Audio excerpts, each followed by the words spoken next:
70 చట్టం రద్దుకై జరుగుతున్న కుట్రలకు వ్యతిరేకంగా సుప్రీంకోర్టులో ఇంప్లీడ్ పిటిషన్ వెంటనే అమలు చేయాలి. 170 చట్టాన్ని సమగ్రంగా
ఆదివాసీ రైతు కూలీ విద్యార్థి మేధావుల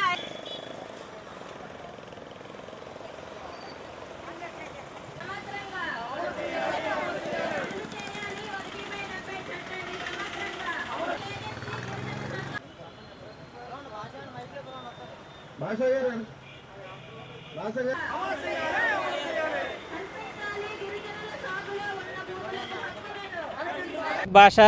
నేను రైతు కూలీ సంఘం ఏలూరు జిల్లా సెక్రటరీని. మేము ఈరోజు ఏజెన్సీ గిరిజన సంఘంగా రైతు కూలీ సంఘంగా ఈరోజు మొత్తం ఆదివాసీలకి ప్రాణప్రదమైనటువంటి 1/70 చట్టాన్ని పరిరక్షించాలని చెప్పి మేము డిమాండ్ చేస్తున్నాం.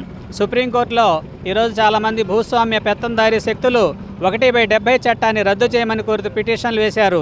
వీటిపైన రాష్ట్ర ప్రభుత్వం వెంటనే స్పందించి సుప్రీంకోర్టులో తమ న్యాయవాదుల ద్వారా ఇంప్లీట్ పిటిషన్ వేసి ఈరోజు 1/70 చట్టాన్ని రక్షించడం కోసం ప్రభుత్వం పూనుకోవాలని మేము డిమాండ్ చేస్తున్నాం.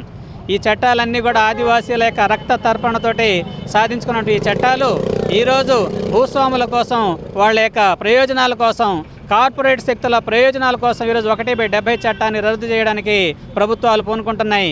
వీటన్నిటిని మేము వ్యతిరేకిస్తూ ఈరోజు ఈ ప్రదర్శనని కలెక్టర్ ఆఫీస్ వద్ద మేము ధర్నా నిర్వహిస్తున్నాం. ప్రధానంగా 1/70 చట్టాన్ని అమలు చేయాలి, సత్వరమే సమగ్రంగా అమలు చేయాలని మేము డిమాండ్ చేస్తున్నాం. అదేవిధంగా జీవో నెంబర్ 3 ఉండేది, ఆ జీవో నెంబర్ 3ను తిరిగి పునరుద్ధరించి ఆదివాసీ ప్రాంతాల్లో నుండి ఉద్యోగాలను కూడా ఆదివాసీ యువతకి ఇవ్వాలని చెప్పి, అట్లాగే రాష్ట్ర వ్యాప్తంగా 600 ఆదివాసీ గ్రామాలను ఈరోజు కూడా షెడ్యూల్ ప్రాంతంలో చేర్చలేదు. వెంటనే ఈ 600 గ్రామాలను షెడ్యూల్ ప్రాంతంలో చేర్చి వాళ్ళకి కూడా రాజ్యాంగం కల్పించిన హక్కుల్ని కల్పించవలసిందిగా ఏజెన్సీ గిరిజన సంఘంగా రైతు కూలీ సంఘం మేము ప్రభుత్వాన్ని డిమాండ్ చేస్తున్నాం. గిరిజన సంఘం అధ్యక్షుల్ని. దాదాపు ఏజెన్సీలో ఇప్పటికీ 30-40 ఏళ్ళ నుంచి అక్కడ గిరిజనులు సాగులు చేస్తున్నటువంటి భూములు, వాటికి పట్టాలు హక్కులన్నీ కల్పించలేదు. ఎందుకంటే ఆ చట్టం ఉండటం వల్లనే ఈరోజు అక్కడ ప్రజలు అడుగుతున్నారు, డిమాండ్ చేస్తున్నారు, ఆ భూములకి హక్కులు కల్పించమని చెప్తున్నారు. అయినప్పటికీ ఇప్పుడున్నటువంటి ప్రభుత్వాలు ఏ రకంగా కూడా వారికి హక్కులు కల్పించకపోగా వాటిని నార్చుకుంటూ దాటవేస్తున్నారు తప్ప ఈరోజు కూడా వాటిని చేయలేదు. ఇలాంటి పరిస్థితుల్లో ఈ చట్టం అనేటువంటి దాన్ని రద్దు చేయడం అనేది ఏర్పడితే గిరిజనులకి ఏ రకమైనటువంటి అవకాశాలు అనేది ఉండవు, వాళ్ళకి రక్షణ అనేటువంటి ఉండదు. మళ్ళీ బయట నుంచి వచ్చినటువంటి భూస్వాములు అనేక మంది పెత్తందారులు లాంటి వాళ్ళందరూ కూడా వాళ్ళ ప్రాంతాల్లో ఉన్నటువంటి భూములన్నీ కూడా కాజేయటం, వాళ్ళని దౌర్జన్యం చేయటం, ఆ రకంగా వాళ్ళని మరింత అన్యాయం చేయడానికి అవకాశం ఏర్పడుతుంది. కాబట్టి ఈ చట్టం ఉన్నప్పటికీ ఇప్పటికీ వాళ్ళు రాజ్యాంగంలో కల్పించిన ఈ హక్కుని అమలు చేయలేనటువంటి ఈ పరిస్థితి ఉన్నప్పుడు మరి దాన్ని అమలు చేయాల్సినటువంటి ప్రభుత్వాలు చేయకోకుండా దాన్ని రద్దు చేయడం అనేది ఇది మరింత అన్యాయము. ఆ రకంగా చేసినట్లయితే గిరిజనులు అక్కడ మనుగడ అనేటువంటిది ఉండదు. అందువల్ల దీన్ని మేము పెద్ద ఎత్తున ఆందోళన కొనసాగించుకుంటూ అధికార యంత్రాంగానికి కూడా మేము మా వినతిని మేము చేయడం కోసం ఈ కార్యక్రమాన్ని చేపడుతున్నాం. ఇందాక మా వాడు చెప్పినట్టుగా 2019లో కూడా సుప్రీంకోర్టు గిరిజనులు ఆదివాసులు ఆక్రమదాలు అనేటువంటిది ఆ రోజు కూడా సుప్రీంకోర్టు చెప్పిన తర్వాత కూడా మేము పెద్ద ఎత్తున ఆందోళన చేశాము. ఎందుకంటే మేము ఆక్రమదారులు కాదు, ఈరోజు కూడా ఆదివాసులుగా మేము అక్కడ జీవిస్తున్నామంటే కనీసం పూర్తిగా వాళ్ళకి చేయాల్సినటువంటి హక్కులు కానీ వాళ్ళకి కల్పించడం లేదు. వాళ్ళు మరింత అన్యాయమైనటువంటి పరిస్థితి అనేది ఉంది.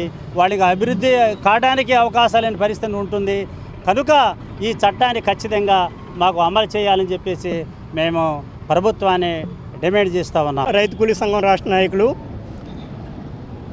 ఈరోజు సుప్రీంకోర్టులో గిరిజనులు ఏదైతే పోరాడి సాధించుకున్నారో 1/70 చట్టం, ఆ చట్టాన్ని రద్దు చేయాలని గిరిజనేతర భూస్వాములు సుప్రీంకోర్టులో 1600 మంది పిటిషన్ వేశారు. ఆ పిటిషన్ మీద విచారణ జరపడం కోసం సిద్ధమవుతుంది.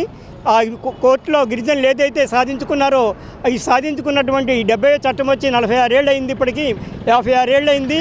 ఈ 56 ఏళ్ళు అయినా ఇప్పటికి కూడా చట్టం అమలుపరచబోగా రద్దు చేయడానికి పూనుకుంటున్నారంటే దేశంలో ఉన్నటువంటి పర్యావరణాన్ని, గిరిజనుల్ని అందరినీ నాశనం చేయడం కోసం ఇవన్నీ పూనుకుంటున్నట్లుగా మేము భావిస్తూ ఉన్నాం. కాబట్టి ఈ గవర్నమెంటు ఈ చట్టం అనేటువంటిది 1/70 చట్టం అనేటువంటిది గవర్నమెంట్ రూపొందించింది. కాబట్టి ఈ చట్టానికి గవర్నమెంట్ బాధ్యత వహించి తెలంగాణ, ఆంధ్ర రాష్ట్రాలకు సంబంధించినటువంటి ప్రభుత్వాలు ఈ కేసులో ఇంప్లీడ్ అయి వీటికి అనుకూలంగా 1/70 చట్టానికి అనుకూలంగా కోర్టులో ఇంప్లీడ్ కావాలని, దానికోసం న్యాయవాదుల్ని నియమించాలని మేము డిమాండ్ చేస్తున్నాం.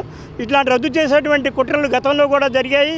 2019లో కూడా 11 లక్షల మంది గిరిజనుల్ని అక్కడ ఖాళీ చేయించమని చెప్పని సుప్రీంకోర్టు ఇస్తే దానికి వ్యతిరేకంగా పెద్ద ఆందోళన జరిగింది.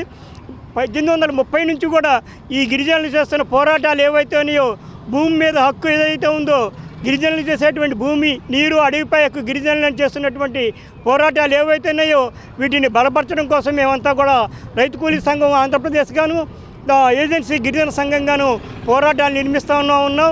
దాంట్లో భాగంగానే ఈ రోజున కలెక్టర్ గారికి రిప్రజెంటేషన్ చేయడం కోసం మేమందరం వచ్చాము. ఈ ఊరేగింపు తర్వాత ఒక ప్రత్యక్ష కార్యాచరణ చేస్తాము. దేశమంతా కూడా దీని మీద ఈ 1/70 చట్టం రద్దు కోసం చేస్తున్నటువంటి కుట్రలకు వ్యతిరేకంగా దేశవ్యాప్తంగా ఆందోళన జరుగుతోంది. గతంలో కూడా మేము అనేక ఆందోళన పోరాటాలు చేశాము. భవిష్యత్తులో కూడా తీవ్రమైనటువంటి పోరాట ఉద్యమాల్ని మేము నిర్మిస్తామని ఈ సందర్భంగా మీకు తెలియజేసుకుంటాం.